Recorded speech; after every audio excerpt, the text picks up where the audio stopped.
बिस्मिल्लाहिर्रहमानिर्रहीम, अस्सलाम वालेकुम जी। आप देख रहे हैं T S knowledge TV YouTube channel और मैं हूं आपका उस्ताद तारिक सुल्तान। दोस्तों, जो पाकिस्तान की नीली रावी भैंस है, इसको पूरे दुनिया में ब्लैक गोल्ड के नाम से जाना जाता है और इस जैसी भैंस जो है, दुधेल भैंस, उसका दुनिया में कोई सानी नहीं है। हर बंदा जो है उसकी ख्वाहिश है कि उसके पास जो भी बफलो या जो भी बफलो वो परचेज़ करे वो अच्छी दुधेल हो। यहाँ पे प्रॉब्लम ये आ जाती है कि लोगों को पहचान नहीं होती कि भैंस में क्या क्या चीज़ें देखनी चाहिए या जो दुधेल भैंस है उसकी क्या क्या निशानियाँ होती है।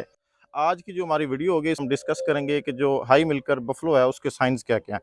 तो मिलवाते हैं मियां राशिद बोदला साहब से। जी अस्सलाम वालेकुम सर। जी वालेकुम सलाम सर जनाब। कैसे हैं? बिल्कुल ठीक जी, शुक्र अल्लाह। सर पंजाबी च गल करेंगे जी क्योंकि जी मझ साडी जिहड़ी पंजाब दी हाँ जी ते हाँ जी साडे जिहड़े इंडियन भाई ने वो भी पंजाबी ने, जी जी पंजाबी वो समझते ने। जी जी। ਤੇ ਸਰ ਤੁਸੀਂ ਥੋੜਾ ਜਿਹਾ ਆਪਣਾ ਨਾ ਬੈਕਗ੍ਰਾਉਂਡ ਦੱਸ ਦਿਓ ਕਿ ਤੁਸੀਂ ਇਹ ਮੱਝਾਂ ਦਾ ਸ਼ੌਕ ਜਿਹੜਾ ਹੈ ਤੁਹਾਨੂੰ ਕਦੋਂ ਤੋਂ ਸ਼ੁਰੂ ਹੋਇਆ, ਤੁਸੀਂ ਸ਼ੁਰੂ ਕੀਤਾ ਜਾਂ ਤੁਹਾਡੇ ਅੱਗੇ? अच्छा जी, अर्ज़ है कि मेरा नाम है राशिद महमूद बोदला जी, तो मेरे वालद साहब का नाम है मियाँ मुहम्मद खालिद बोदला। जी जी तो उन्होंने वालद साहब का नाम है मियाँ मुहम्मद सरवर बोदला। जी जी वो ज़िला फिरोजपुर के सन, तहसील फाजिलका, हुण अजकल ज़िला फाजिलका बन गया है। साडा उत्थे पिंड पिछा सी इसे सतलुज के दरिया के बिल्कुल उत्ते जी जी बैक बोदला। जी जी ਤੇ ਉਹਨਾਂ ਨੂੰ ਸ਼ੌਕ ਆ ਸ਼ੁਰੂ ਤੋਂ ਮੱਝਾਂ ਦਾ ਬੜਾ, ਉਹਨੇ ਬੜੇ ਮਈਆਂ ਰੱਖੀਆਂ ਨੇ, ਬੜੀਆਂ ਮਈਆਂ ਰੱਖੀਆਂ ਨੇ। ਉਸ ਵਕਤ ਜਿਹੜਾ ਨਾ ਜੀ ਮਈਆਂ ਦਾ ਸ਼ੌਕ ਸੀ। ਹੁਣ ਤਾਂ ਥੋੜਾ ਜਿਹਾ ਜੀ ਲੋਕ ਜਿਹੜਾ ਨਾ ਜੀ ਉਹਨਾਂ ਨੂੰ ਨਹੀਂ ਅੱਛਾ ਸਮਝਦੇ, ਪਰ ਉਸ ਸਾਰਾ ਟ੍ਰੈਂਡ ਹੀ ਮੱਝਾਂ ਦਾ ਸੀ। ਅੱਛਾ ਹੈ। ਤੇ ਉਹਨਾਂ ਨੇ ਮਈਆਂ ਦਾ ਸ਼ੌਕ ਕੀਤਾ। ਫਿਰ ਉਹ ਮਈਆਂ ਜਿਸ ਅਸੀਂ ਪਾਰਟੀਸ਼ਨ ਹੋਈ, ਅਸੀਂ 47 ਚੋਂ ਇੱਧੇ ਆ ਗਏ। जी जी ਤੇ ਉਹਨਾਂ ਨੇ ਫਿਰ ਜਿਹੜਾ ਨਾ ਕੁਝ ਜਾਨਵਰ ਨਾਲ ਲੈ ਆਂਦੇ। ਕੁਝ ਮੇਰੇ ਨਾਨਾ ਜੀ ਸਨ ਮੀਆਂ ਗੁਲਾਮ ਸ਼ਾਹ ਬੋਦਲਾ, ਉਹਨਾਂ ਦਾ ਮਈਆਂ ਸਨ। ਉਹ ਫਿਰ ਸਾਨੂੰ, ਮੇਰੇ ਤਾਇਆ ਜੀ ਨੂੰ ਸ਼ੌਕ ਲੱਗਾ, ਉਸ ਪਰ ਮੈਨੂੰ ਸ਼ੌਕ ਲੱਗ ਗਿਆ। जी जी ਹੁਣ ਮੇਰੇ ਕੋਲ ਨਾ ਮੀਆਂ ਸਰਵਰ ਬੋਦਲਾ ਸਾਹਿਬ ਤੱਕ ਤਾਂ ਮੈਨੂੰ ਪਤਾ ਹੈ ਕਿ ਉਹਨਾਂ ਨੇ ਮਈਆਂ ਰੱਖੀਆਂ, जी जी ਉਹਨਾਂ ਨੇ ਮਈਆਂ ਚੁਆਈਆਂ, ਉਹਨਾਂ ਨੇ ਮਈਆਂ ਦਾ ਧਿਆਨ ਖਿਆਲ ਕੀਤਾ। जी जी ਲੋਕ ਦੱਸਦੇ ਨੇ ਕਿ ਪਿਛਾਂ ਹਿੰਦੁਸਤਾਨ ਵਿੱਚ ਨਾ ਇੱਕ ਅਰਨੀ ਵਾਲਾ ਪਿੰਡ ਸੀ ਸਾਡਾ, ਅੱਜ ਕੱਲ੍ਹ ਉਹ ਤਹਿਸੀਲ ਬਣ ਗਈ ਹੈ, ਸਬ ਤਹਿਸੀਲ ਬਣ ਗਈ ਹੈ। ਜੀ ਉਹ ਪੂਰਾ ਪਿੰਡ ਹੀ 7000 ਏਕੜ ਦਾ ਸੀ, 7000 ਏਕੜ ਦਾ। ਉਹ ਸਾਰਾ ਹੀ ਮੱਝਾਂ ਦਾ ਚਰਾਗਾਹ ਬਣਾਈ ਹੋਈ ਸੀ ਉਹਨਾਂ ਨੇ। अच्छा है। ਹਾਂ, ਅੱਜ ਵੀ ਉਹ ਜਿਹੜੇ ਚੜ੍ਹਦੇ ਪੰਜਾਬ ਦੇ ਲੋਕ ਮੈਨੂੰ ਵੇਖਦੇ ਪਏ ਨੇ ਜਾਂ ਮੈਨੂੰ ਸੁਣਦੇ ਪਏ ਨੇ, ਉਹ ਉੱਥੇ ਅਰਨੀ ਵਾਲਾ ਪਿੰਡ ਸੀ ਸਾਡਾ, ਤੇ ਉਸ ਪਿੰਡ ਵਿੱਚ ਸਾਰੀ ਹੀ ਚਰਾਗਾਹ ਸੀ। ਉੱਥੇ ਜਿਹੜਾ ਨਾ ਜੀ ਉਹ ਮੱਝਾਂ ਚਰਦੀਆਂ ਹੁੰਦੀਆਂ ਸਨ ਮੀਆਂ ਸਾਹਿਬ ਦੀਆਂ। ਮੁੜ ਉਸ ਤੋਂ ਬਾਅਦ ਸਾਡਾ ਜਿਹੜਾ ਪਿੰਡ ਸੀ ਉਹ ਬਹਿਕ ਬੋਦਲਾ ਸੀ, ਇੱਕ ਆਲ ਵਾਲਾ, ਇੱਕ ਕੱਟਿਆਂ ਵਾਲਾ, ਇੱਕ ਜੋਟਿਆਂ ਵਾਲਾ। ਮਤਲਬ ਸਾਡਾ ਸਾਰਾ ਜਿਹੜੇ ਪਿੰਡ ਨੇ ਨਾ ਪਿਛਲੇ ਜੀ, अच्छा ਉਹ ਸਾਰੇ ਮੱਝਾਂ ਦੇ ਨਾਮਾਂ ਤੇ, अच्छा मज्जां दे नां ते। ਮੱਝਾਂ ਦੇ ਨਾਂ ਤੇ ਰਿਲੇਟਡ, ਕਿਉਂਕਿ ਇਸ ਕਬੀਲੇ ਨੂੰ ਮੱਝਾਂ ਦਾ ਹੀ ਸ਼ੌਕ ਸੀ अच्छा ਸ਼ੁਰੂ ਤੋਂ ਲੈ ਕੇ ਅਖੀਰ ਤੱਕ। ਹੁਣ ਤੱਕ ਵੀ ਮੱਝਾਂ ਦਾ ਹੀ ਸ਼ੌਕ ਇਹਨਾਂ ਨੇ ਉਹਨੂੰ ਕੰਟੀਨਿਊ ਰੱਖਿਆ। अच्छा बेसिकली ਤੁਸੀਂ ਇੰਡੀਆ ਤੋਂ ਮਾਈਗ੍ਰੇਟਡ ਹੋ ਪਾਕਿਸਤਾਨ। ਹਾਂ ਮੀਆਂ ਸਾਹਿਬ ਸਾਡੇ ਨਾਜ਼ਰੀਨ ਨੂੰ ਅੱਜ ਦੱਸੋ ਕਿ ਅੱਛੀ ਮੱਝ ਜਿਹੜੀ ਹੈ ਦੁਧੇਲ, ਉਸ ਨੂੰ ਪਰਚੇਜ਼ ਕਰਨਾ ਹੋਵੇ ਜਾਂ ਮਸਲਨ ਆਪਣੇ ਮੱਝਾਂ ਦੇ ਵਿੱਚੋਂ ਸਿਲੈਕਸ਼ਨ ਕਰਨੀ ਹੋਵੇ, ਉਹਦੇ ਵਿੱਚ ਕਿਹੜੇ ਕਰੈਕਟਰਸ ਹੋਣੇ ਚਾਹੀਦੇ ਨੇ, ਕਿਹੜੀ ਖਸੂਸੀਅਤ ਹੋਣੀ ਚਾਹੀਦੀਆਂ ਨੇ ਜਿਹੜਾ ਅੱਛਾ ਦੁਧੇਲ ਜਾਨਵਰ ਹੋ? ਦੁਧੇਲ ਜਾਨਵਰ ਜੀ ਜੀ ਜਿਹੜੀ ਮੱਝ ਨੇ, ਸਭ ਤੋਂ ਪਹਿਲੇ ਤੁਸੀਂ ਇਹ ਮੱਝ ਦਾ ਚੈੱਕ ਕਰਨਾ ਹੈ ਕਿ ਮੱਝ ਬਰੀਕ ਹੈ। ਅੱਛਾ, ਉਹਦੀ ਬਰੀਕ ਹੈ, ਚਮੜੀ ਚੈੱਕ ਕਰਨੀ। ਚਮੜੀ ਚੈੱਕ ਕਰਨੀ। ਉਸ ਤੋਂ ਬਾਅਦ ਚਮੜੀ ਸਰ ਬਰੀਕ ਨਾ, ਮਤਲਬ ਨਾ ਇਹ ਅਕਸਰ ਨਾ ਕੁਐਸਚਨ ਹੁੰਦਾ ਹੈ ਚਮੜੀ ਬਰੀਕ ਹੋਵੇ। ਹਾਂ, ਥੋੜਾ ਜਿਹਾ ਸਾਨੂੰ ਦੱਸ ਦਿਓ ਕਿ ਬਰੀਕ ਕਿੱਥੋਂ ਚੈੱਕ ਕਰਨੀ, ਪੂਰੇ ਵਜੂਦ ਤੋਂ ਵੇਖੋ ਜਾਂ ਕਿਸ ਤਰ੍ਹਾਂ, ਮਤਲਬ ਇਸ ਦਾ? ਤੁਸੀਂ ਜਿਸ ਦੇ ਉੱਤੇ ਅਸੀਂ ਹੱਥ ਫੇਰੋਗੇ ਨਾ ਜੀ ਜੀ ਤਾਂ ਤੁਹਾਨੂੰ ਪਤਾ ਲੱਗ ਜਾਏ। ਜਿਵੇਂ ਤੁਸੀਂ ਕਪੜਾ ਨਹੀਂ ਚੈੱਕ ਕਰਦੇ ਜੇ ਕਿ ਮੋਟਾ ਹੈ ਕਿ ਬਰੀਕ ਹੈ, ਜੀ ਆਪਾਂ ਖਰੀਦਨੇ ਆ, ਜੀ ਪਤਾ ਲੱਗ ਜਾਂਦਾ। ਅੱਛਾ ਇੱਥੋਂ ਤੁਸੀਂ ਚੈੱਕ ਕਰੋਗੇ ਚਮੜੀ ਹੈ ਬਰੀਕ ਹੈ, ਆਵੇ, ਠੀਕ ਹੈ ਜੀ। ਅੱਛਾ ਅੱਛਾ, ਸਭ ਤੋਂ ਪਹਿਲਾ ਕੰਮ ਤੇ ਹੈ ਕਿ ਤੁਸੀਂ ਮੱਝ ਬਰੀਕ ਚੈੱਕ ਕਰਨੀ। ਅੱਛਾ, ਬਰੀਕ ਮੱਝ ਹੋਵੇ। ਦੂਸਰਾ ਚੈੱਕ ਕਰਨਾ ਹੈ ਕਿ ਮੈਂ ਦੀ ਕੋਲੀ ਤਾਂ ਨਹੀਂ ਵੱਡੀ, ਕਿਉਂਕਿ ਅਗਰ ਕੋਲੀ ਭਾਰੀ ਹੋਏਗੀ ਤਾਂ ਮੈਂ ਫਿਰ ਗੋਸ਼ਤ ਵਾਲੇ ਪਾਸੇ ਜ਼ਿਆਦਾ ਜਾਏਗੀ, ਦੁੱਧ ਥੋੜਾ ਦੇਗੀ। ਅੱਛਾ, ਇਹ ਕੋਲੀ। ਹਾਂ, ਇਹ ਮੱਝ ਦੀ ਕੋਲੀ ਹੈ। ਅੱਛਾ ਠੀਕ ਹੈ ਜੀ। ਅੱਛਾ, ਫਿਰ ਉਸ ਤੋਂ ਬਾਅਦ ਮੱਝ ਦੀ ਲੰਬਾਈ ਚੈੱਕ ਕਰਨੀ ਹੈ ਕਿ ਮੈਂ ਲੰਬੀ ਕਿੰਨੀ ਹੈ। ਅੱਛਾ, ਠੀਕ ਹੈ। ਫਿਰ ਮੱਝ ਜਿਹੜਾ ਨਾ ਜੀ ਇਹ ਆ ਦੁੱਧ ਦੀ ਨਾੜ ਆਉਂਦੀ ਪਈ ਹੈ। ਅੱਛਾ, ਮਿਲਕ ਵੇਨ। ਹਾਂ, ਮਿਲਕ ਇਹ ਜਿਹੜੀ ਉਭਰੀ ਹੋਤੀ ਹੈ ਜੀ। ਇਹ ਮੱਝ ਜਿਹੜੀ ਮੋਟੀ ਹੋਏਗੀ ਤੇ ਜ਼ਿਆਦਾ ਹੋਏਗੀ, ਉਹ ਦੁੱਧ ਦਾ ਮਤਲਬ ਜਿਹੜਾ ਨਾ ਜ਼ਿਆਦਾ ਦੇਗੀ, ਦੁੱਧ ਚੰਗਾ ਦੇਗੀ। ਲੋਕ ਆਖਦੇ ਨੇ ਕਿ ਚੱਡਿਆਂ 'ਚ ਦੁੱਧ ਹੈ। ਅੱਛਾ, ਕਿ ਚੱਡਾ ਜਿੰਦਾ ਵੱਡਾ ਹੈ ਉਹਦਾ ਦੁੱਧ ਘਣਾ ਹੈ, ਐਵੇਂ ਨਹੀਂ ਹੁੰਦਾ। ਦੁੱਧ ਹੁੰਦਾ ਹਮੇਸ਼ਾ ਨਸਲ ਵਿੱਚ। ਅੱਛਾ, ਚੱਡੇ 'ਚ ਦੁੱਧ ਨਹੀਂ ਹੁੰਦਾ। ਅੱਛਾ, ਚੱਡੇ ਦੇ ਸਾਈਜ਼ ਦਾ ਦੁੱਧ ਨਾਲ ਕੋਈ ਤਲਕ ਨਹੀਂ ਹੈ। ਅੱਛਾ, ਤਲੇ ਚੱਡੇ ਦੇ ਸਾਈਜ਼ ਦਾ ਖੂਬਸੂਰਤੀ ਨਾਲ ਤਲਕ ਜ਼ਰੂਰ ਹੈ। ਅੱਛਾ। ਮੈਂ ਇੱਕ ਗੱਲ ਕਰਦਾ ਪਿਆ, ਮੇਰੇ ਜਿਹੜੇ ਤਜਰਬੇ 'ਚ ਗੁਜ਼ਰੀ ਇਹ ਹੈ ਕਿ ਜਿਹੜੀਆਂ ਮਈਆਂ ਪੱਕੇ ਚੱਡੇ ਦੀਆਂ ਹੁੰਦੀਆਂ ਨੇ ਨਾ ਜੀ ਜੀ, ਉਹ ਦੁੱਧ ਹਮੇਸ਼ਾ ਜ਼ਿਆਦਾ ਦਿੰਦੀਆਂ ਸੀ। ਅੱਛਾ, ਠੀਕ ਹੈ। ਹੁਣ ਮੈਨੂੰ ਲੋਕ ਇਹ ਸਵਾਲ ਕਰਨਗੇ ਕਿ ਜਿਸ ਚੱਡੇ 'ਚ ਗੁੰਜਾਇਸ਼ ਹੀ ਨਹੀਂ ਹੈ ਜੀ ਜੀ, ਤੇ ਉਹ ਦੁੱਧ ਕਿਵੇਂ ਵਿੱਚ ਬਣ ਜਾਏਗਾ। ਜੀ ਜੀ, ਚੱਡੇ ਦੋ ਕਿਸਮ ਦੇ ਹੁੰਦੇ ਨੇ। ਜੀ ਜੀ, ਮੈਂ ਇਹ ਨਹੀਂ ਆਖਦਾ ਪਿਆ ਕਿ ਬਿਲਕੁਲ ਹੀ ਚੱਡਾ ਨਹੀਂ ਹੋਣਾ ਚਾਹੀਦਾ, ਮੈਂ ਰੇਟ ਹਾਂ ਸਾਫ਼ ਨਾ ਹੋਵੇ, ਸਾਫ਼ ਨਾ ਹੋਵੇ, ਮੈਂ ਇਹ ਗੱਲ ਨਹੀਂ ਕਰਦਾ ਪਿਆ। ਮੈਂ ਗੱਲ ਕਰਦਾ ਪਿਆ ਕਿ ਚੱਡੇ ਦੇ ਵਿੱਚ ਗੋਸ਼ਤ ਨਹੀਂ ਹੋਣਾ ਚਾਹੀਦਾ। ਅੱਛਾ, ਗੋਸ਼ਤ ਨਹੀਂ ਹੋਣਾ ਚਾਹੀਦਾ। ਚੱਡੇ 'ਚ ਅਸੀਂ ਸੱਦਦੇ ਨੂੰ ਪੰਜਾਬੀ 'ਚ ਗਿਰ। ਜੀ ਜੀ ਜਿਹੜੀ ਮੱਝ ਚੁਵੀਵਣ ਤੋਂ ਪਹਿਲੇ ਵੀ ਚੱਡਾ ਭਰੀ ਰੱਖੇ ਤੇ ਚੁਵੀਵਣ ਤੋਂ ਬਾਅਦ ਵੀ ਚੱਡਾ ਭਰੀ ਰੱਖੇ, ਜੀ ਜੀ ਉਹ ਮੈਂ ਕਦੇ ਵੀ ਦੁੱਧ ਨਹੀਂ ਦੇਗੀ, ਅੱਛਾ ਕਿਉਂਕਿ ਉਹਦੇ ਚੱਡੇ 'ਚ ਗੋਸ਼ਤ ਹੁੰਦਾ ਹੈ। ਅੱਛਾ ਠੀਕ ਹੋ ਗਿਆ ਜੀ। ਹੂੰ ਬਾਕੀ ਗੱਲ ਰਹੇਗੀ ਕਿ ਚੱਡੇ ਦੀ ਬਣਾਵਟ, ਚੱਡੇ ਦੀ ਬਣਾਵਟ ਕਿਹੜੀ ਹੈ। ਚੱਡੇ ਦੀ ਬਣਾਵਟ ਜਿਹੜੀ ਨਾ ਜੀ, ਜਿਹੜਾ ਮਸ਼ਕੀ ਚੱਡਾ ਹੈ ਉਹ ਵੀ ਚੰਗਾ ਹੁੰਦਾ, ਜਿਹੜਾ ਚੌੜਾ ਚੱਡਾ ਉਹ ਵੀ ਚੰਗਾ ਹੁੰਦਾ। ਚੱਡਾ ਬਰੀਕ ਹੋਣਾ ਚਾਹੀਦਾ, ਜਿਸ ਸਮੇਂ ਚ ਵੀ ਜਾਵੇ ਚੱਡਾ ਖਾਲੀ ਹੋ ਜਾਵੇ। ਚੱਡੇ ਦੀ ਸਾਈਜ਼ ਤਾਂ ਚੱਡੇ ਦਾ ਸਾਈਜ਼ ਹੋਣਾ ਚਾਹੀਦਾ ਹੈ। ਜੀ ਜੀ ਚੱਡੇ ਦਾ ਸਾਈਜ਼ ਤੋਂ ਬਗੈਰ ਤਾਂ ਗੁਜ਼ਾਰਾ ਨਹੀਂ ਹੈ, ਜੀ ਜੀ ਪਰ ਸਾਈਜ਼ ਹੋਣਾ ਚਾਹੀਦਾ ਹੈ ਚੱਡੇ ਦਾ, ਉਹਦੇ ਜਿਸਮ ਦੇ ਨਾਲ ਸਾਈਜ਼ ਹੋਵੇ ਤੇ ਅਟੈਚਮੈਂਟ ਚੱਡੇ ਦੀ ਹੋਣੀ ਚਾਹੀਦੀ ਅੱਛਾ ਹੈ। ਅਟੈਚਮੈਂਟ ਅਟੈਚਮੈਂਟ ਚੱਡੇ ਦੀ ਹੋਣੀ ਅੱਛਾ ਚਾਹੀਦੀ ਹੈ। ਅਟੈਚਮੈਂਟ ਦੇ ਉੱਤੇ ਦੋਸਤੋ ਅਟੈਚਮੈਂਟ ਵਰਡ ਤੇ ਬੜਾ ਯੂਜ਼ ਹੁੰਦਾ ਹੈ। ਨਵੇਂ ਬੰਦੇ ਜਿਹੜੇ ਨੇ ਉਹ ਅਟੈਚਮੈਂਟ ਕਿਸ ਤਰ੍ਹਾਂ ਵੇਖਣ ਸਰ? ਜਿਹੜਾ ਚੱਡਾ ਹੈ ਨਾ ਜੀ, ਇਹ ਵੇਖੋ ਨਾ ਜੀ ਇਹ ਮੈਂ ਤਾਂ ਚੱਡਾ ਜੀ ਵਿੱਚੋਂ ਲੱਪ ਪੈਂਦਾ ਹੋਵੇ ਨਾ, ਐਂ ਕਰ ਚੱਪਾ ਪੈਂਦਾ ਹੋਵੇ ਤੇ ਅੱਗੋਂ ਵਿੱਚੋਂ ਟੁੱਟ ਕੇ ਤੇ ਥੱਲੇ ਜਾਂਦਾ ਪਿਆ ਹੋਵੇ, ਜੀ ਤੇ ਜਿਹੜਾ ਵਿੱਚ ਐਂ ਹੱਲੇ, ਜੀ ਉਹ ਚੱਡੇ ਦੀ ਅਟੈਚਮੈਂਟ ਠੀਕ ਨਹੀਂ ਹੈ। ਅੱਛਾ ਜਿਹੜਾ ਚੱਡਾ ਬਿਲਕੁਲ ਇੱਕ ਕਸੀ ਜਾਵੇ ਨਾਲ, ਹੂੰ ਐਂ ਮਤਲਬ ਵੈਲਡ ਹੋ ਜਾਵੇ ਜੀ ਤੇ ਚੱਡਾ ਮੈਂ ਟੁਰੇ ਤੇ ਚੱਡਾ ਜਿਹੜਾ ਨਾ ਵਿੱਚ ਹੱਲੇ ਨਾ, ਅੱਛਾ ਭੱਜੇ ਨਾ, ਮਤਲਬ ਉਹ ਜ਼ੋਰ ਨਾ ਮਾਰੇ, ਝੋਲ ਨਾ ਮਾਰੇ, ਜੀ ਜੀ ਉਹਨੂੰ ਸੱਦੇ ਨੇ ਚੱਡੇ ਦੀ ਅਟੈਚਮੈਂਟ। ਜ਼ਬਰਦਸਤ ਹੋ ਗਿਆ। ਅਗਰ ਅੱਡਾ ਝੋਲ ਮਾਰੇਗਾ ਜੀ ਜੀ ਤੇ ਉਹ ਮੈਂ ਟੁਰਨ ਲੱਗਿਆ ਵੀ ਉਹਨੂੰ ਤਕਲੀਫ ਹੋਏਗੀ, ਮੈਂ ਬਵਣ ਲੱਗਿਆ ਵੀ ਤਕਲੀਫ ਹੋਏਗੀ। ਹੂੰ ਅੱਡਰ ਝੋਲ ਮਾਰੇਗਾ ਤੇ ਥਣ ਲੰਮਾ ਹੋਏਗਾ, ਥੱਲੇ ਜਿਸ ਥਣ ਤੇ ਮੱਝ ਬਹੇਗੀ ਉਹ ਪੱਟ ਦੇ ਹੇਠ ਆ ਜਾਏਗਾ, ਅੱਛਾ ਮੈਂ ਉਹਦੇ ਨਾਲ ਜਿਹੜਾ ਜ਼ਖਮੀ ਥਣ ਨਹੀਂ ਹੋ ਜਾਏਗਾ। ਅੱਛਾ ਮੋੜ ਥਣ ਥੋੜਾ ਜਿਹਾ ਜਿਹੜਾ ਨਾ ਜੀ, ਉਹ ਪੱਕੀ ਥਾਂ ਅੱਜ ਕੱਲ ਹੁੰਦੀ ਹੈ, ਜੀ ਉਹਦੇ ਤੇ ਮੱਝ ਬਵੇਗੀ, ਜੋ ਕਿਤੇ ਪੱਟ ਦੇ ਹੇਠ ਆ ਗਿਆ, ਕੋਈ ਪੈਰ ਹੇਠ ਆ ਗਿਆ, ਜ਼ਖਮੀ ਹੋ ਜਾਂਦਾ ਥਣ। ਹੂੰ ਜਿਹੜੀ ਮੱਝ ਅੱਡਰ ਨੂੰ ਤੋੜ ਦਿੰਦੀ ਹੈ ਨਾ ਜੀ, ਜੀ ਉਹ ਥਣਾਂ ਤੇ ਬਿਮਾਰੀਆਂ ਜ਼ਿਆਦਾ ਲਿਆਉਂਦੀ। ਅੱਛਾ ਉਹਦੇ ਮਸਟਾਈਟਸ ਜ਼ਿਆਦਾ ਹੁੰਦੀ, ਸਾੜੂ ਜ਼ਿਆਦਾ ਹੁੰਦੀ। ਹਾਂ, ਜਿਹੜੀ ਮੱਝ ਅੱਡਰ ਨੂੰ ਤੋੜਦੀ ਨਹੀਂ, ਹੂੰ ਉਹਦੇ ਚ ਥਣਾਂ ਦੀ ਬਿਮਾਰੀਆਂ ਘੱਟ ਆਉਂਦੀਆਂ। ਜ਼ਬਰਦਸਤ ਹੋ ਗਿਆ। ਛੋਟਾ ਥਣ ਹੋਵੇ, ਘਣਾ ਛੋਟਾ ਥਣ ਵੀ ਨਹੀਂ ਚੰਗਾ ਹੁੰਦਾ, ਅੱਛਾ ਤੇ ਬਹੁਤ ਵੱਡਾ ਥਣ ਵੀ ਨਹੀਂ ਚੰਗਾ ਹੁੰਦਾ। ਥਣ ਪਾਵਰ ਵਾਲਾ ਹੋਣਾ ਚਾਹੀਦਾ। ਹੂੰ ਮੈਂ ਦੀ ਗਾੜੀ ਹੋਣੀ ਚਾਹੀਦੀ ਹੈ, ਮੈਂ ਦੁੱਧ ਤਾਂ ਦਿੰਦੀ ਹੈ। ਅੱਛਾ ਗਾੜੀ ਚੋਵੋ ਨਾ, ਜੀ ਜੀ ਕਮ ਸੇ ਕਮ 2.5 ਕਿਲੋ ਮੈਂ ਦੀ ਗਾੜੀ ਹੋਣੀ ਚਾਹੀਦੀ, 2.5 ਤੋਂ 3 ਕਿਲੋ।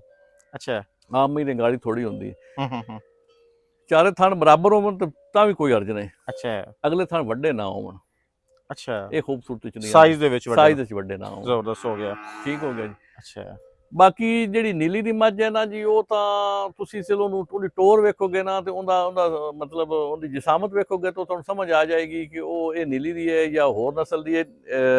ਅੱਛਾ ਇੱਕ ਤੁਹਾਨੂੰ ਇੱਕ ਹੋਰ ਗੱਲ ਦੱਸਾਂ ਜੀ, ਨੀਲੀ ਦੀ ਮੱਝ ਗਵਾਲ ਵਾਸਤੇ ਸਭ ਤੋਂ ਕਾਮਯਾਬ ਚੀਜ਼, ਜਿਹਨੂੰ ਮਸ਼ਹੂਰ ਕੀਤਾ ਨਾ, ਜਿਹੜਾ ਇਸ ਨੀਲੀ ਦੀ ਮੱਝ ਨੂੰ ਜਿਸ ਚੀਜ਼ ਨੇ ਮਸ਼ਹੂਰ ਕੀਤਾ, ਉਹ ਕੀਤਾ ਗਵਾਲ ਨੇ। ਅੱਛਾ ਗਵਾਲ ਤੁਸੀਂ ਕਿਹਨੂੰ ਕਹਿੰਦੇ ਹੋ?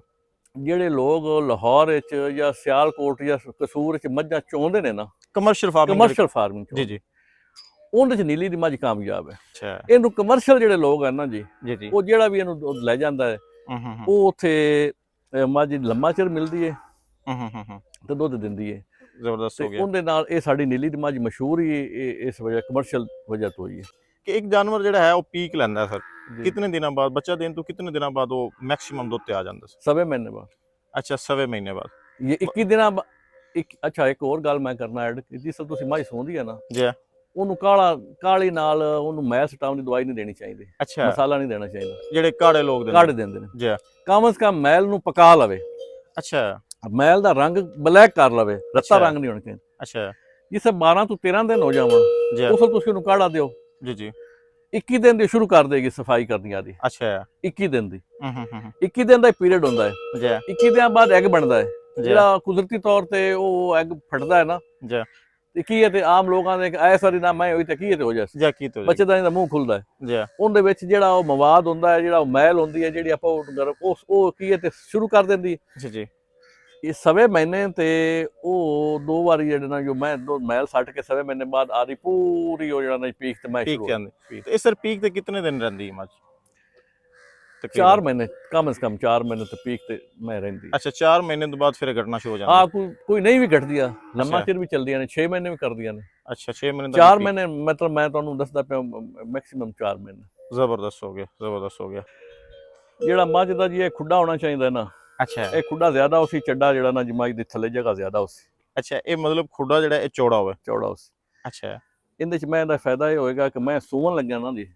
ਅੱਛਾ ਡਿਸਟੋਕੀਆ ਦਾ ਮਸਲਾ ਨਹੀਂ ਹੋਏਗਾ? ਹਾਂ ਉਹ ਨਹੀਂ ਮਸਲਾ ਹੋਏਗਾ, ਔਖੀ ਨਹੀਂ ਹੋਏਗੀ? ਔਖੀ ਨਹੀਂ ਹੋਏਗੀ। ਠੀਕ ਹੋ ਗਿਆ ਜੀ। ਅੱਛਾ ਮੱਝ ਜਿਹੜੀ ਨਾ ਜੀ, ਜਿਹੜੀ ਸੂਹ ਹੈ ਮੱਝ ਦੀ, ਜੀ ਉਹ ਜੀ ਛੋਟੀ ਹੋਣੀ ਚਾਹੀਦੀ ਹੈ, ਵੱਡੀ ਹੋਏਗੀ ਤੇ ਮੱਝ ਆਵਾਜ਼ ਕੱਢੇਗੀ। ਅੱਛਾ ਇਹ ਆਵਾਜ਼ ਵਾਲਿਆਂ ਦੀ ਨਿਸ਼ਾਨੀ ਹੁੰਦੀ ਹੈ ਵੱਡੀ? ਆਵਾਜ਼ ਵਾਲੀ ਸੂਹ ਵੱਡੀ ਹੋ ਜਾਏਗੀ ਤਾਂ ਆਵਾਜ਼ ਕੱਢਣ ਲੱਗ ਜਾਊ, ਉਹ ਚਾਹੀ ਬਿਮਾਰੀ ਹੁੰਦੀ। ਅੱਛਾ ਅੱਛਾ ਇਹ ਜਦੋਂ ਮੱਝਾਂ ਸੂਏ ਜਾਂਦੀਆਂ ਨੇ ਜੀ ਉਦੋਂ ਵੀ ਤਾਂ ਸੂਹ ਵੱਡੀ ਹੋ ਜਾਂਦੀ? ਨਹੀਂ ਹੁੰਦੀ। ਅੱਛਾ ਮੈਂ ਤੁਹਾਨੂੰ ਇੱਕ ਮੱਝ ਵਿਖਾਣਾ, ਜੀ ਜੀ ਉਹ ਮੇਰਾ ਖਿਆਲ ਹੈ ਕਿ 12ਵੇਂ 13ਵੇਂ ਸੂਏ ਜੀ ਜੀ ਤੇ ਉਹਦੀ ਸੂਹ ਤੁਹਾਨੂੰ ਕੱਟੀਆਂ ਰੰਗੀ ਸੀ, ਤੁਹਾਨੂੰ ਹੁਣੇ ਵਿਖਾ ਦਿੰਦੇ। ਜ਼ਬਰਦਸਤ ਹੋ ਗਿਆ। ਹਾਂ, ਇਹ ਇੱਕ ਨਸਲ ਦੇ ਵਿੱਚ ਹੁੰਦਾ ਇਹਨਾਂ ਦਾ। ਅੱਛਾ, ਇਹ ਬਲੱਡ ਵਿੱਚ ਸ਼ਾਮਿਲ ਹਾਂ, ਅਵਾਂਸ ਬਲੱਡ ਹੀ ਸ਼ਾਮਲ ਹੁੰਦਾ ਹੈ। ਅੱਛਾ ਹਾਂਜੀ, ਮੱਝ ਨਸਲੀ ਮੱਝ ਕਦੇ ਵੀ ਅਵਾਂਸ ਨਹੀਂ ਕੱਢਦੀ, ਅੱਛਾ ਕਦੇ ਵੀ ਅਵਾਂਸ ਨਹੀਂ ਕੱਢੇਗੀ। ਅੱਛਾ, ਜਿਹੜੀ ਆਵਾਜ਼ ਵਾਲੀ ਮੱਝ ਇਹ ਅੱਗੇ ਨਸਲ ਟ੍ਰਾਂਸਫਰ ਕਰਦੀ। ਅੱਛਾ, ਬਾਕੀ ਚੀਜ਼ਾਂ ਕਿਹੜੀਆਂ ਨਾ ਜੀ, ਮਤਲਬ ਆ ਹੱਡੀ ਹੈ, ਇਹ ਢਾਕਾਂ ਨੇ, ਇੱਕ ਵਿੱਚ ਖੂਬਸੂਰਤੀ ਦੇ ਆ ਜਾਂਦੀਆਂ ਨੇ, ਜਿਹੜੀਆਂ ਅਸਲ ਪੁਆਇੰਟ ਦੀਆਂ ਚੀਜ਼ਾਂ ਨੇ ਨਾ ਜੀ, ਜਾਂ ਦੁੱਧ ਵਾਲੀਆਂ ਜੀ ਜੀ ਤੁਹਾਨੂੰ ਉਹ ਡਿਸਕਸ ਕਰਦਾ ਪਿਆ ਨਾਲ, ਇਹ ਪੁਆਇੰਟ ਆ ਜਾਂਦੇ ਨੇ ਖੂਬਸੂਰਤੀ ਵਾਲੇ ਵੀ। ਇਹਨਾਂ ਹੱਡੀਆਂ 3 ਹੋਣ ਤੇ ਕੋਈ ਅਰਜ਼ ਨਹੀਂ। ਅੱਛਾ, ਇਹਦੇ ਚ ਨਸਲ ਦਾ ਕੋਈ ਫਰਕ ਨਹੀਂ, ਅੱਛਾ, ਖੂਬਸੂਰਤੀ ਦਾ ਜ਼ਰੂਰ ਹੈ। ਜ਼ਬਰਦਸਤ ਹੋ ਗਿਆ। ਕਾਲੀ ਅੱਖ ਜਿਹੜੀ ਹੈ ਨਾ ਜੀ, ਉਹਦੇ ਚ ਜਿਹੜਾ ਦੁੱਧ ਦਾ ਕੋਈ ਮਤਲਬ ਵੱਧ ਘੱਟ ਕਿਰਦਾਰ ਨਹੀਂ ਹੈ। ਅੱਛਾ, ਮੁੱਛ ਬੱਗੀ ਹੈ ਤਾਂ ਉਹ ਖੂਬਸੂਰਤੀ, ਜਾਂ ਸਫੈਦ ਮੁੱਛ ਹੈ, ਅੱਖ ਹੈ ਤਾਂ ਉਹ ਖੂਬਸੂਰਤੀ ਦੇ ਵਿੱਚ ਹੈਗੀ ਹੈ। ਜੀ ਜੀ, ਉਹਦੇ ਚ ਦੁੱਧ ਦਾ ਕੋਈ ਅਮਲ ਦਖਲ ਨਹੀਂ ਹੈ। ਜ਼ਬਰਦਸਤ ਹੋ ਗਿਆ। ਇਹ ਹੱਡੀ ਦਾ ਵੀ ਕੋਈ ਅਮਲ ਦਖਲ ਦੁੱਧ ਚ ਨਹੀਂ। ਠੀਕ ਹੋ ਗਿਆ, ਠੀਕ ਹੋ ਗਿਆ ਜੀ। ਇਹ ਜਿਹੜੀ ਵੱਖੀ ਹੈ ਜੀ, ਇਹ ਛੋਟੀ ਹੋਣੀ ਚਾਹੀਦੀ ਹੈ। ਇਹਦੇ ਚ ਅਮਲ ਦਖਲ ਹੈ ਕਿ ਮੱਝ ਦਾ ਸਟਰਕਚਰ ਜਿਹੜਾ ਨਾ ਜੀ, ਜੀ ਜੀ, ਉਹ ਜ਼ਾਇਆ ਨਹੀਂ ਕਰਦੀ। ਅੱਛਾ, ਵੱਖੀ ਜਿਤਨੀ ਛੋਟੀ ਹੋगी ਮੱਝ ਉਹਨਾਂ ਲੰਬਾ ਅਰਸਾ ਚੱਲੇਗੀ। ਹਾਂ, ਉਹ ਕਿਉਂਕਿ ਉਹਦਾ ਜਿਹੜਾ ਪਿੰਜਰ ਹੈ ਨਾ ਜੀ, ਪਿੰਜਰ ਹੈ, ਜੀ, ਉਹਦੇ ਚ ਇੱਕ ਪਸਲੀ ਜ਼ਿਆਦਾ ਹੋਏਗੀ। ਅੱਛਾ, ਇਹ ਜਿਹੜੇ ਪਸਲੀਆਂ ਨੇ ਆਉਂਦੀਆਂ ਪਈਆਂ, ਜੀ जी, एक पसली ज्यादा होगी। अच्छा, अगर जो एक सिप्पा ज्यादा होगी तो फिर वो आधे स्ट्रक्चर को खराब नहीं करेगी। अच्छा, जिन्हें सुए मैं सुएगी ना, और आधे जिस्म मुंह में लेते रखे, डेढ़ नहीं थल्ले छड़ेगी, अच्छा, डेढ़ नहीं बताएगी। जबरदस्त हो गया जी हाँ। बाकी ਜਿਹੜੀ ਨਾਸ ਹੈ ਮੱਝ ਦੀ, जी जी, ਇਹ ਚੌੜੀ ਹੋਣੀ ਚਾਹੀਦੀ। अच्छा, नथने चौड़े होने। ਹਾਂ, ਨਥਨੇ ਚੌੜੇ ਚਾਹੀਦੇ। ਜਿੰਨਾ ਨਥਨਾ ਚੌੜਾ ਹੋਸੀ ਉਹਨਾਂ ਆਕਸੀਜਨ ਜ਼ਿਆਦਾ ਜਾਸੀ, ਮੱਝ ਉਵੇਂ ਜ਼ਿਆਦਾ ਪਰਫਾਰਮ ਕਰੇਗੀ। ਹਾਂ, ਮੈਟਾਬੋਲਿਕ ਐਕਟੀਵਿਟੀ ਜ਼ਿਆਦਾ ਹੋਣਗੀ। ਐਕਟੀਵਿਟੀ ਜ਼ਿਆਦਾ। ਮੱਝ ਦਾ ਜਿਹੜਾ ਕੰਨ ਹੈ ਜੀ ਜੀ, ਇਹ ਵੱਡਾ ਹੋਣਾ ਚਾਹੀਦਾ।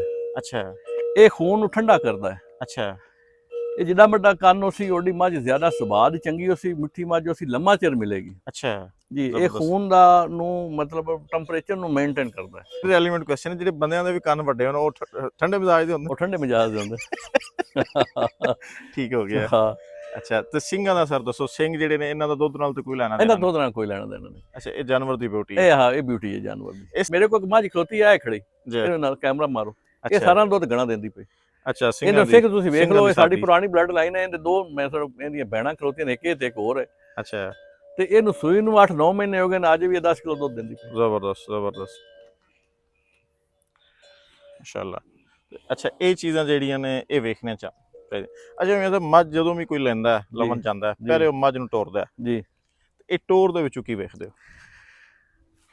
ਜਿਹੜੀ ਮੱਝ ਦੀ ਟੋਰ ਹੁੰਦੀ ਨਾ ਜੀ, ਟੋਰ ਦੇ ਵਿੱਚ ਵੀ ਮੱਝ ਦਾ ਦੁੱਧ ਦਾ ਇੱਕ ਸਾਈਨ ਮਿਲਦਾ ਹੈ।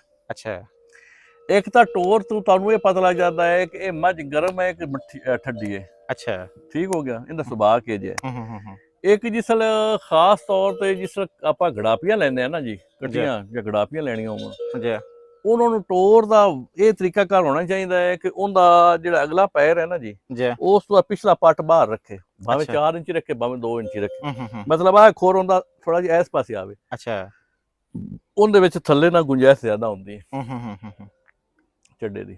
ਠੀਕ ਹੋ ਗਿਆ। ਹਾਂਜੀ, ਉਹ ਇਹ ਟੋਰ ਦਾ ਜਿਹੜਾ ਨਾ ਜੀ, ਇਹ ਅਮਲ ਹੁੰਦਾ। ਟੋਰ ਖੂਬਸੂਰਤ ਮੱਝ ਗੇੜ ਤੇ ਟੁਰੇ। ਅੱਛਾ, ਗੇੜ ਤੇ ਮਤਲਬ ਇਹ ਹੈ ਕਿ ਗੇੜ ਤੇ ਹੁੰਦਾ ਹੈ ਕਿ ਅਗਲੇ ਪਾਸੇ ਵਜ਼ਨ ਪਾਇਆ, ਪਿੱਛੂ ਮੈਂ ਜਿਹੜੇ ਨਾਲ ਥੋੜਾ ਜਿਹਾ ਗੇੜ ਤੇ ਮਤਲਬ ਸਾਈਡ ਤੋਂ ਬਾਹਰ ਨਿਕਲੇ। ਇਸ ਲਈ ਮੈਂ ਇਧਰ ਟੁਰੇ ਤੇ ਇਸ ਪਾਸੇ ਗੇੜ ਤੇ ਮੈਂ ਟੁਰੇ। ਜ਼ਬਰਦਸਤ ਹੋ ਗਿਆ। ਇਹਦੀ ਇਹ ਨਿਸ਼ਾਨੀ ਹੁੰਦੀ ਹੈ ਕਿ ਮੈਂ ਚੱਡੇ ਬਾਜ਼ ਹੁੰਦੀ, ਜਿਹੜੀ ਮੇਰੀ ਟੋਰ ਚੰਗੀ ਹੁੰਦੀ। ਜ਼ਬਰਦਸਤ ਹੋ ਗਿਆ ਜੀ। ਅੱਛਾ ਮੀਆਂ ਸਾਹਿਬ, ਇਹ ਜਿਹੜਾ ਹੈ ਆਪਣਾ ਦੁਮ ਜਿਹੜੀ ਹੈ, ਇਹ ਜ਼ਿਕਰ ਹੋਇਆ ਜੀ, ਦੁਮ ਬਰੀਕ ਹੋਣੀ ਚਾਹੀਦੀ। ਹਾਂ, ਦੁਮ ਬਰੀਕ ਹੋਣੀ ਚਾਹੀਦੀ ਹੈ। ਦੁਮ ਦਾ ਇਹ ਮਤਲਬ ਹੈ ਕਿ ਬਰੀਕ ਹੋਏਗੀ ਤਾਂ ਤੁਹਾਨੂੰ ਪਤਾ ਲੱਗ ਜਾਏਗਾ ਕਿ ਮੈਂ ਬਰੀਕ ਹੈ, ਦੁੱਧ ਵਾਲੀ ਮੱਝ ਹੈ, ਉਸ ਵਾਲੀ ਮੱਝ ਨਹੀਂ ਹੈ। ਅੱਛਾ, ਹਾਂ। ਨਹੀਂ, ਅਗਰ ਜਾਨਵਰ ਦੀ ਦੁਮ ਮੋਟੀ ਹੋਵੇ, ਹਾਂ, ਉਹ ਦੁਧੇਲ ਨਹੀਂ ਹੁੰਦਾ? ਉਹ ਦੁਧੇਲ ਹੁੰਦੀ ਹੈ। ਅੱਛਾ, ਪਰ ਉਹ ਉਹਦੇ 'ਚ ਫਿਰ ਇਹ ਕੈਟਾਗਰੀ ਬਦਲ ਜਾਂਦੀ, ਚੇਂਜ ਹੋ ਜਾਂਦੀ ਹੈ। ਅੱਛਾ, ਹੁਣ ਮੇਰੇ ਆਖਣ ਦਾ ਮਕਸਦ ਇਹ ਹੈਗਾ ਕਿ ਵਕਤੀ ਤੌਰ ਤੇ ਤਾਂ ਦੁੱਧ ਦੇ ਦੇਗੀ, ਅੱਛਾ, ਪਰ ਉਹਦੇ ਨਾਲ ਉਹ ਗੋਸ਼ਤ ਵਾਲੀ ਜਾਨ ਮੱਝ ਵੀ ਹੈ। ਅੱਛਾ, ਹੁਣ ਤੁਸੀਂ ਜਿਵੇਂ ਪਾਉਂਦੇ ਜਾਸੋ ਮੱਝ ਮੋਟੀ ਹੁੰਦੀ ਜਾਏਗੀ, ਅਗਾਂ ਐਂਡ ਤੇ ਜਾ ਤੇ ਜਿਹੜਾ ਨਾ ਜੇ ਦੁੱਧ ਨਹੀਂ ਵਧਾਏਗੀ ਤੇ ਗੋਸ਼ਤ ਆਦਤ ਜੁੜ ਗਿਆ। ਇਹ ਜਿਹੜੀ ਬਰੀਕ ਮੱਝ, ਬਰੀਕ ਪੁੱਛ ਵਾਲੀ ਮੱਝ ਹੋਏਗੀ ਨਾ ਜੀ, ਉਹ ਆਦੇ ਆਪ ਨੂੰ ਖੁਰਾਕ ਜਿਹੜੀ ਨਾ ਦੁੱਧ ਵਾਲੇ ਪਾਸੇ ਕਨਵਰਟ ਕਰਦੀ ਜਾਏਗੀ। ਠੀਕ ਹੋ ਗਿਆ ਕਿ ਇਹ ਜਿਹੜਾ ਨਾ ਜਿਹੜਾ ਪੈਰ ਦਾ ਖੁਰ ਹੈ ਨਾ ਜੀ, ਉਹ ਚੌੜਾ ਹੋਣਾ ਚਾਹੀਦਾ ਹੈ ਤੇ ਇਹ ਧੁਰਾ ਭਰਾ ਹੋਣਾ ਚਾਹੀਦਾ, ਪਤਲਾ ਬਰੀਕ ਨਹੀਂ ਹੋਣਾ ਚਾਹੀਦਾ। ਨਹੀਂ, ਇਹਦੇ ਮਗਰ ਰੀਜ਼ਨ ਇਹ ਹੀ ਹੈ ਕਿ ਮੱਝ ਜਿਹੜੀ ਨਾ ਜੀ, ਉਹ ਜਿਸ ਬਾਹਰ ਟੁਰਦੀ ਹੈ ਨਾ ਜੀ, ਤੇ ਭਾਰੇ ਜਿਹੜੇ ਖੋਰ ਵਾਲੀ ਮੱਝ ਨਾ ਜੀ, ਭਾਰੇ ਡੌਲੀ ਵਾਲੀ ਮੱਝ, ਉਹ ਹੀ ਸਫ਼ਰ ਕਰੇਗੀ, ਉਹ ਹੀ ਜਾ ਕੇ ਵਾਪਸ ਆਏਗੀ। ਜਿਹੜੀ ਛੋਟੀ ਮੱਝ ਹੋਏਗੀ ਨਾ, ਉਹ ਲੱਤਾਂ ਫੇਰ ਜਾਂਦੀ ਹੈ, ਉਹਨੂੰ ਜ਼ਿਆਦਾ ਪਸੰਦ ਨਹੀਂ ਕੀਤਾ ਜਾਂਦਾ। ਠੀਕ ਹੋ ਗਿਆ ਜੀ। ਮੀਆਂ ਸਾਹਿਬ, ਜਾਨਵਰ ਦੇ ਕੱਦ ਦੇ ਉੱਤੇ, ਹਾਈਟ ਦੇ ਉੱਤੇ ਇਸ ਦਾ ਦੁੱਧ ਨਾਲ ਕੋਈ ਡਾਇਰੈਕਟ ਤਾਲੁਕ ਹੈ ਸਰ?